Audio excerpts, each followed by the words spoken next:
So here we are today. We're going to interview Barry Peatling, and he wants to join in the celebrating of the life of Kevin Caton Senior. So Barry, what was your relationship with Kevin? How far back did you go with him? Colin here, thanks for that little introduction there. I go back a long way with Kevin Caton Senior.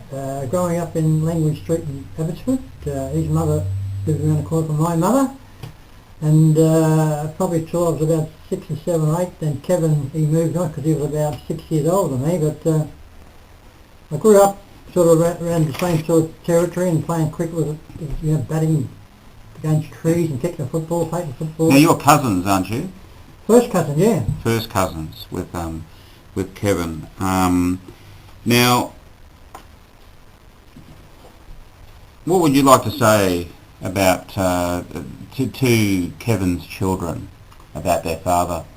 Well, as I say before, I was talking to Leanne and Glenn the last couple of days, and they passed me on a message about him being turned off on the life support, and then he died yesterday. But sad day, but I said to Leanne yesterday, I said, we've got to try and celebrate his life instead of sort of getting too sentimental. But well, he was a champion fellow. I mean, he was a very funny man, one of the funniest men I've ever met too. One of the best jokes he used to have everybody in hysterics laughing in all the family functions back in them days, Colin. Very good boxer too he was, Kevin, Victorian featherweight champion. Really? 1957, yeah, he could handle himself. And I used to sort of go and watch him play when he was playing on the Saturday morning comp, and I liked to look Kevin in the younger days, Colin. It was a pretty close relationship. Of course, then he joined the RAF and went up all around Australia, and I actually went up and lived in Windsor in 1972 when my mother died. It was very good. He asked me to come up there, and I went up there and lived up there with Glenn. And no, Glenn wasn't born then. It was Leanne and Kevin. Stayed there for a few months. So that was in the 60s? No, 1972. 72. Stayed there for about 6 months, and I come back home. And in 79, he had a bit of a split with Mabel. That's Leanne, Kevin's, and Glenn's mother. Mm-hmm. So I went up there in 1979 for a few months. Stayed up there. So we've had a fair sort of association the last 30 years, Kevin. Like Colin. Okay. Well, when you were growing up, what was your view of Kevin? Well, he was a pretty wild sort of character, Colin. He knocked around a few of the knockabout fellas in Abbotsford and around Langley Street and Nicholson Street. He was a...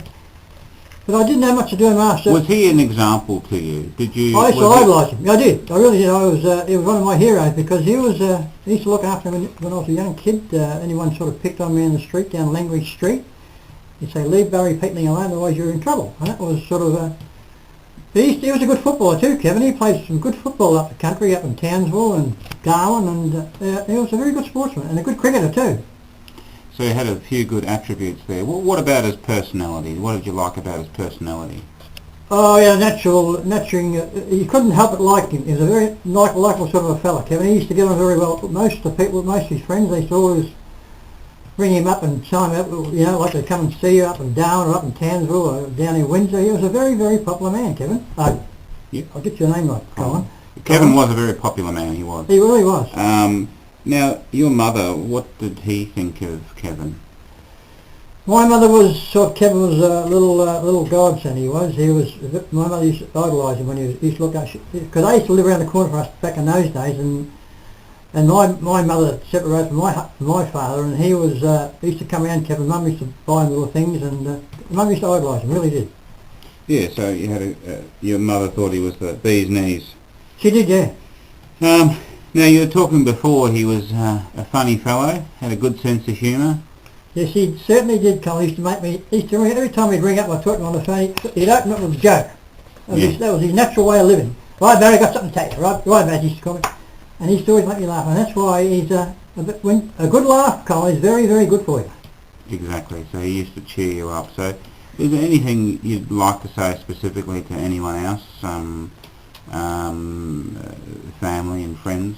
Well, I'd just like to say this to Elsie, his wife. I never met Elsie, but apparently she loved it all. I spoke on the phone to Glenn, Kevin and Leanne and the rest of the family. Just my commiseration for it. We've got to celebrate his life. I said to Leanne yesterday, we've got to celebrate his life, Colin. None of this getting too morbid, but I know that they'll get over it. I mean, He's been through a tough time the last 12 months, last 2 years, Kevin, and he's been in and out of the hospital. He's had all these problems, but we've got to celebrate his life now, Leanne, Kevin and Glenn. Very good. Well, thank you, Barry, for this little interview. Is there anything you'd like to add? Yeah, I've just got to say, Colin, that I was talking to Leanne, I said, I don't think I wouldn't be able to make it, but this I can do something, it sort of reminds people how good a fellow he was, and he was a champion fellow, and I'm very sorry I couldn't get to the funeral, and I'll speak on the phone the next couple of days.